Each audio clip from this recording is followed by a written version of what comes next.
Conversations with Azu Ishekwene.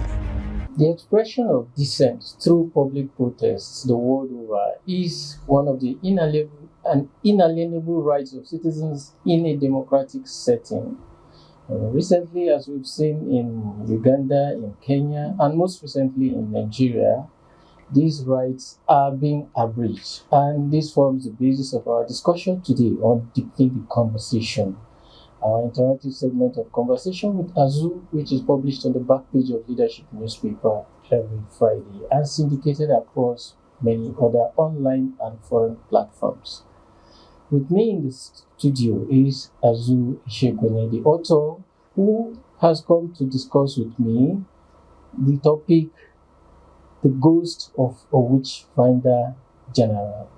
And it is about the recent protests in Nigeria and the attempts by public security agencies to stifle dissent. You're welcome to this show, Azu.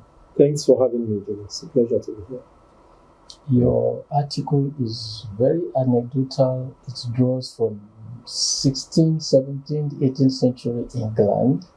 And you seem to be saying to Nigeria's security apparatus, hey, which I see you, but I just pass. Is it deliberate? Yes, it is deliberate. You remember that, of course, the article was coming bits 1 week after most of these things were at their height, and I also had to find a way. So I had to find a way of sharing the story in a way that it still remains relevant, and hopefully in a way that it gets people to really engage with the content. And so it was deliberate that I sort of adopted that style or pattern. But it's also deliberate because I think it is not, I think it's, well, I don't want to use the word whether it's early days, because there are those who argue that there's been a relatively a consistent pattern of this sort of breaches happening. But the government is less than 3 years in office. So I thought that perhaps I should use this as a metaphor, even though we're still in the early days of this administration, if I may use that expression, but then use this metaphor to call those in authority, to caution them as a cautionary tale. And you also remember, of course, that there have been a number of changes in the security services as well. So I thought that this sort of cautionary tale might just be a good way to start engaging that subject. Yeah, a few weeks back, in fact last week, 10 accused persons were granted bail subject to the meeting of the bail commission. Those allegedly involved in the end bad governance protests. Yes. And 10 million naira bail conditions. Is that not too hard for the expression of public dissent? Well, honestly, I don't know. You see, the ways of the court sometimes are past finding out. I don't know the basis for the judge to have posted that bond, that sort of bail bond against the protesters. Whether they wanted to set a threshold, a bar that will be sufficiently high or a deterrent for against any violation of which I don't know. But until, and I don't know whether this will come to full and proper trial, it does seem to me that a number of those, based on some of the things we have seen recently, I really don't know the basis for why those folks were arrested. There were, of course, those who really crossed the line in a number of states, as we have seen. But whether those who cross the line in terms of violence and violent engagement and the unfortunate deaths that we witnessed are those who have actually been apprehended and brought to justice, will have to wait and see. Yes, referring to those who crossed the line, in some states, like in Kano, there were open calls for a change of government. There were open rallies with foreign flags, Russian flags specifically. And yet, these are treasonable offenses, as some lawyers have said. Do you think that those who said the state has crossed the line, despite these examples, are right? Well, I'm not a lawyer, but I'm not so sure. It's offensive, obviously. It's offensive to wave the flag of another nation, depending on the context in which you are doing it. But whether it's a treasonable act, I do not know. But yes, I think also openly calling for violent change government is not the sort of thing that we want to see in protest, because we know that the Constitution clearly spells out the method for changing government. So, I mean, that would be my response to that. But my point really is that we have to wait to see whether it is those people who cross the line that have been apprehended, or perhaps their sponsors that have been apprehended for trial, or just some innocent folks who just unfortunately got caught up in the whole thing. We'll have to really wait and see. But in and of itself, waving the flag of another country, depending on the context in which you are doing that, and I do not think that in and of itself constitutes a very serious crime to the extent of being either sedition or felony. I really don't know. The lawyers will have to go and argue that. But openly calling, as we saw in a number of states, for the violent change of government, to do so openly and in the manner in which we saw on social media is clearly reprehensible and intolerable in a democratic society. There is a portion of your article that is highlighted, and it's very close to the headline, and I found it very interesting. You said you were concerned about the similarity between witches and how our security agencies go about finding enemies of the state. Why are you concerned? I'm concerned because security agencies all around the world they have a very strange way of going about their business. And if you try to engage and to interrogate, you're often going to meet a brick wall. They'll tell you, that these things have to be done in the public interest. Of course, I'll be the first to agree. And no one is above the law. But there are processes, and I think that there are processes for dealing with this kind of infractions. So for the security agencies, I think they really need to be careful. And those in whose name or whose behalf they claim to be acting. Because as I also said in the article, we've seen in the US and in many advanced societies, going back to the Vietnam War, how in a quest for ascendancy, the security services actually took the name of the state in vain. So we have to be careful to be sure that they are not acting in that same manner in this instance. And we also know that given our own history, all right, the security services have a not so flattering heritage, colonial rule and long years of military government and entitled politicians.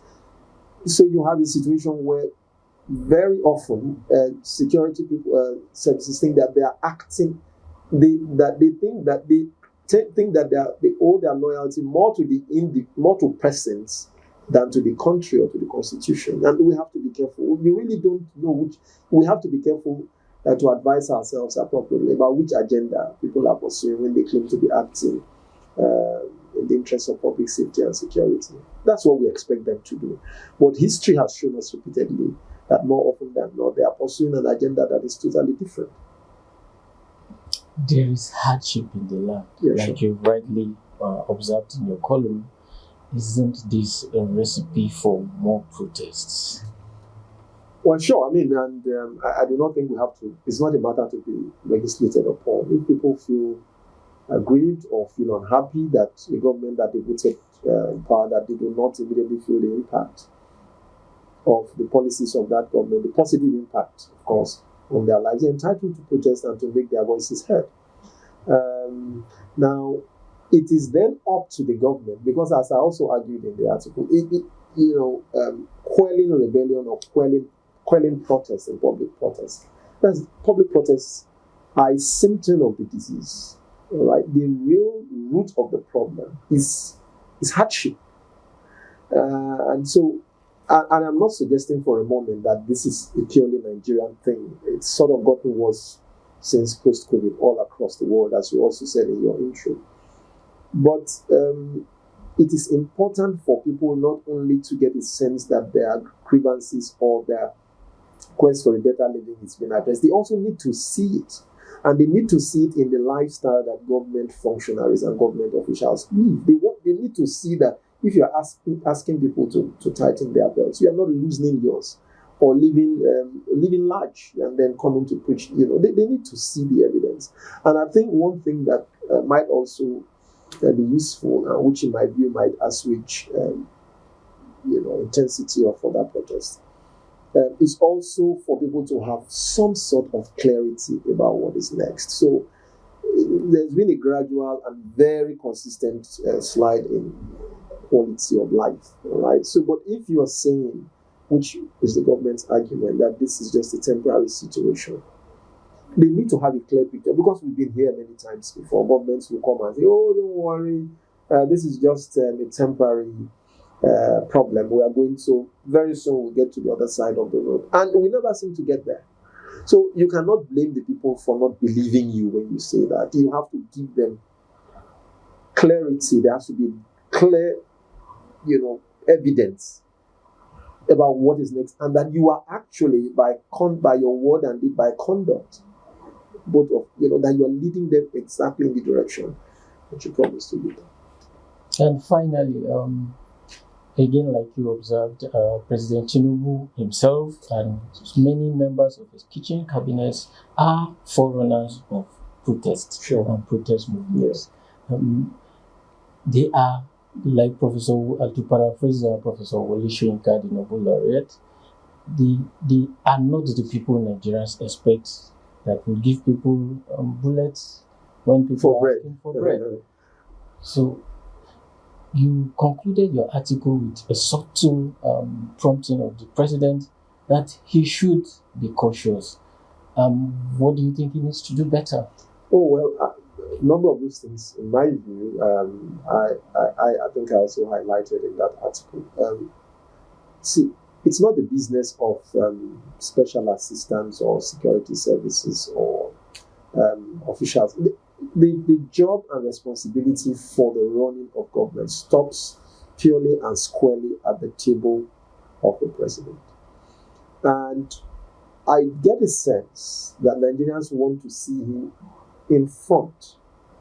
Right? Nigerians want to see him in front, leading through these very difficult and harsh times, both by word and conduct. And hopefully when we see more of that, and members of his cabinet, or members of the government, and members of the National Assembly and other, and also state governments, this also applies to. It's something that Nigerians want to see across the value chain, whether it's with the federal government, whether it's in the state or local governments. Nigerians want, I believe, to see their leaders, especially those elected into office, taking the lead.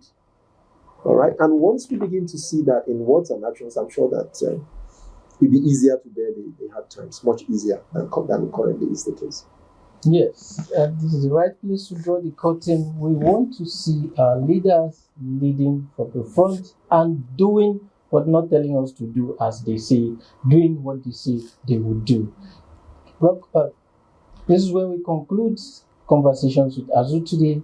Please visit our social media handles, subscribe, share, and before I sign out, let me say shout out to Azuka, my more proficient co-presenter who was involved in a crash and has suffered some physical bodily damage. We wish her inner strength to recover so she can come back on the show as soon as it's practicable. Thanks for coming on the show, Azu. All right, Azuka, do get well soon and join us. And thanks for having me with us. Thank you. Bye for now. Conversations with Azu Ishekwene.